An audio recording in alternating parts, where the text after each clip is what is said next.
Can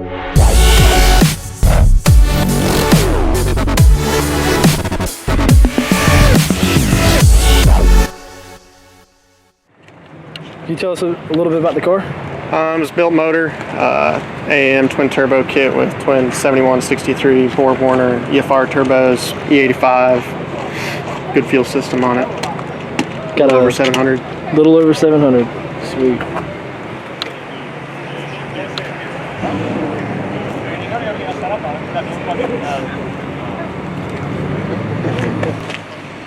Alright, so what do you got here? We've got a Evo 8 2003. It's a 4G64 block.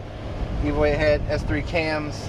It's got a STM 6466 turbo. It's got E85, running about 38 pounds of boost right now. It's got a 4-inch intercooler, pretty much full exhaust, Kurt Brown intake manifold, S90 throttle body, and pretty much it's been running about, I would say, it's upwards of 700 wheel horsepower right now. Okay, all right.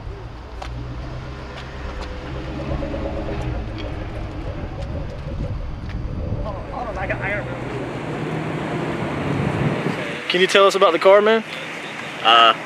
It's a sealed 5.0. Just put some E85 on it. It's a little north of 1,000. 1,000 wheel? Damn. Yep. Stock drivetrain. I just put some tires on it, you know. MC82? Yeah, 60 foot's critical. If you don't get out of the hole, you're not gonna win. So we'll see how it goes tonight. How many pounds of boost? You know, don't really know. It just spun on the dyno. I would say around 25, something like that. Damn, that's a lot of boost, man, for a stock motor. Yeah. Does it run 10s? Oh, easy, easy. Ran that before I boosted it. Oh, wow. Sealed. Sealed motor, nice. Good luck tonight, dude. Appreciate it.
Yeah.